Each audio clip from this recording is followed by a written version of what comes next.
טוב, היום נקרא את ההקדמה לפרק הראשון וחלק מהפרק הראשון מתוך הספר בגן האמונה המבואר של הרב שלום ארוש, השם ישמרו ויחיו.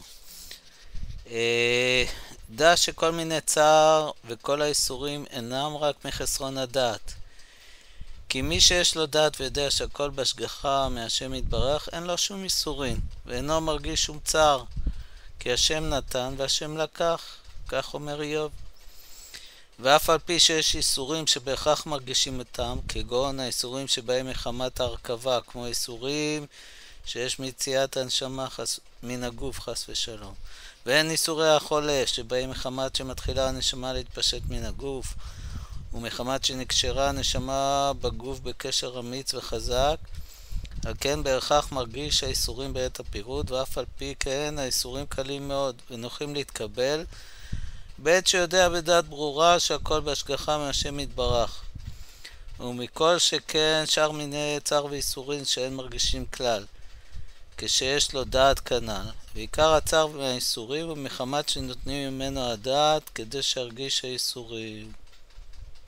ולכן מומלץ להתפלל ב-18, אתה חונן לאדם דעת לכוון על כל הדברים האלה. טוב, פרק ראשון, יסוד האמונה. חידת החיים. העולם הזה מלא בשאלות. מהי תכלית החיים בעולם הזה המלא בסבל? לאן העולם הולך? ומה צופן העתיד למין האנושי? מי הצדק בכל ההשקפות ובדרכי החיים?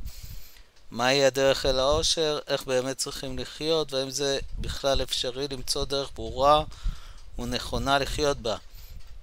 והאם באמת כל סוף יהיה טוב או לא? ועוד ועוד. מדוע ישנם שינויים כל כך גדולים בין בני אדם ובין מקרה חייהם? למה לאחד יש חיים קלים ולשני חיים קשים כל כך? למה זה נולד בריא והשני בעל מום? למה לאחד יש פרנסה בקלות ולשני הפרנסה קשה? אחד שהיה טוב כל ימיו, כמו שאומרים, אפילו בזבוב הוא לא היה נוגע, נפטר ממחלה קשה בגיל צעיר חס ושלום, והשני שהוא רשע מרושע מאריך ימים ושנים באושר וכבוד, ועוד כיוצא בזה שינויים רבים. למה? כל אחד הרי מכיר את הדברים האלה וראה, זה לא חדש.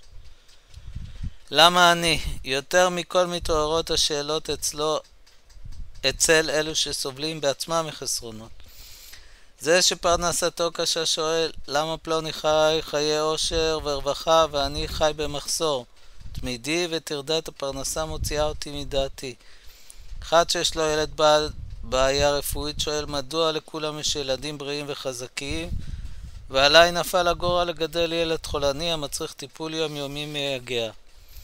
אחד שיש לו מום מסתכל בני אדם שסביבו הולכים להם בחופשיות ושואל, מדוע אלה שלמים בגופם ולי יש כזה מום או נכות מגבילה או משפילה? אחד שגדל בתנאי מצוקה רואה את אלו שגדלו במשפחות טובות ושואל, למה הם נולדו למשפחה טובה ונוחה וקיבלו חום ואהבה, פינקו אותם, מילאו להם כל בקשה וכל משאלה, ואני לא ידעתי למשפחה קשה ובעייתית ורק סבל, מחסור והשפלות מילאו את חיי? אחד שמתקרב לשנות ה-40 של חייו והוא עודנו רווק שואל, למה אני עם כל המעלות שיש לי איני מצליח להתחתן? ופלוני שהוא מלא בחסרונות בולטים לאין כל, התחתן בלי שום עיכובים בגיל צעיר עם בת טובים, כלילת המעלות. כללו של דבר, בני אדם אלוהים בשאלות, וכל אחד רשאי להוסיף לרשימת השאלות האלה. אם לי יש את כל השאלות האלה, אז כנראה לכל אחד יש. זה לא משהו חדש. ותפקדנו לבקרים. גם על האופן שמתנהלים חיי היום-יום ישנם שאלות. מדוע אתמול היה לי יום נפלא והכל הסתדר לי בדיוק כמו שתכננתי, והיום בלי שום סיבה נראית לעין? שום דבר לא מסתדר לי, הכל הולך הפוך ואני מרגיש רק צער וייסורים. מדוע שבוע שעבר פרנסה באה לי בקלות, פתאום נסתם הצינור ואני צריך לעשות מאמצים גדולים בשביל להביא פורסת לחם לביתי? למה אתמול רביתי רוב נחת מהילדים שנראו כמלאכים ממש, ממושמעים ונחמדים, ולפתע פתאום כאילו השטן נכנס בהם והם עושים הכל דווקא בשביל להרגיז אותי ולהוציא את אשתי מדעתה? שאלות בלי סוף. התשובות לכל השאלות, תשובה אחת ויחידה יש לכל השאלות, והיא האמונה. כי על ידי האמונה, תירוץ מאוד פשוט ומובן מאוד. יש בורא הוא מנהיג לעולם, והוא משגיח על כל אדם ואדם בהשגחה מיוחדת. הוא קובע לו את התנאים המדויקים בהם יחיה, לאיזה משפחה יוולד, ועם מי יתחתן, איך ייראה, מהם תכונותיו ואופיו, כמה ילדים יהיו לו וכמה כסף יהיה לו, מי יהיו חבריו ומכריו, ועוד פרטים רבים ככל הים. ולא בכלליות בלבד, אלא גם בפרטיות בחיי היום-יום. בכל רגע ורגע הכל מונהג מלמעלה בהשגחה פרטית. והבורא הוא שגוזר על האדם מתי יצליח ומתי ייכשל, מתי יאירו לו פנים, מתי יבזו אותו וזלזלו בו, ואת מי הוא יפגוש ובמי ייתקל, ועוד ועוד פרטים בלי סוף, כמו שמובא בשם בעל השיח יצחק, על מה שכתוב בתהילים, או השם אלוקינו בכל הארץ משפטיו. שכל מה שמתרחש מדי יום ביומו ברחבי תבל, הצלחות לעומת כישלונות, הנאה והצלה של אלו לעומת צרות ואיסורים הפוקדים אחרים וקדומים, כל אלו הם בכלל משפטי השם שבהם נידונים בכל יום ובכל שעה, הכלל והפרט. עד כאן לשונו.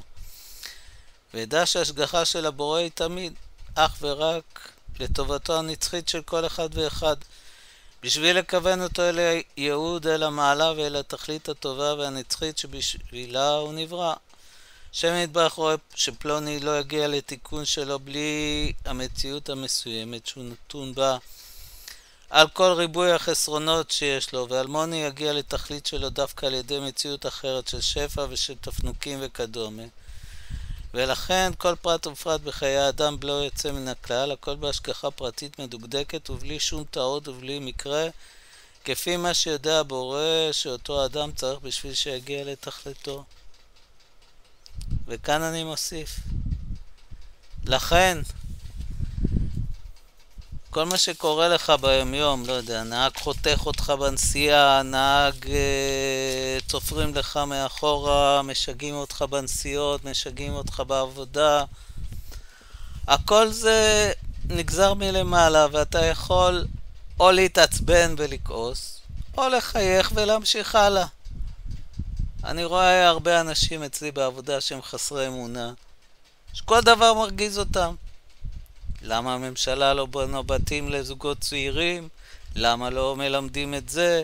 למה לא עושים פה רמזורים? למה המדרכות מלוכלכות? למה זה ככה? למה זה ככה? שאלות בלי סוף. מצד שני, אתה יכול להתייחס להכל בשלווה ונחת, ואתה מסתובב כל היום עם חיוך על הפנים, והם כל היום מרירים ועצבנים. אז מה יותר טוב?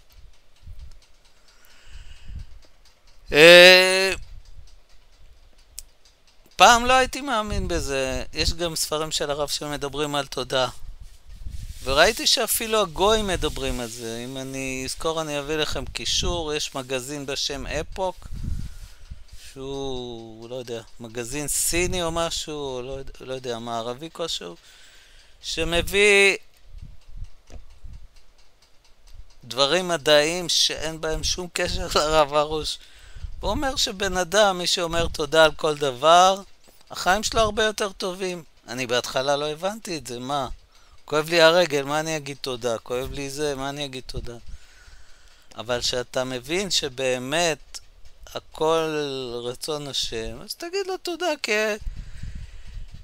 כל מה שאתה יכול לחשוב עליו שיש לך כאבים, יש אנשים שפי אלף יותר קשה להם. אתה התעוררת הבוקר עצבני, יש כאלה שלא מתעוררים, לא התעוררו היום, חס ושלום. אתה לא יודע מה...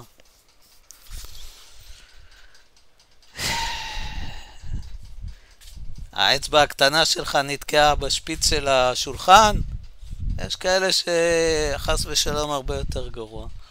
אז תדע שתתייחס להכל בשלווה, הכל ברוגע, כל מה שעובר עליך לטובה, החיים שלך יראו הרבה יותר טוב.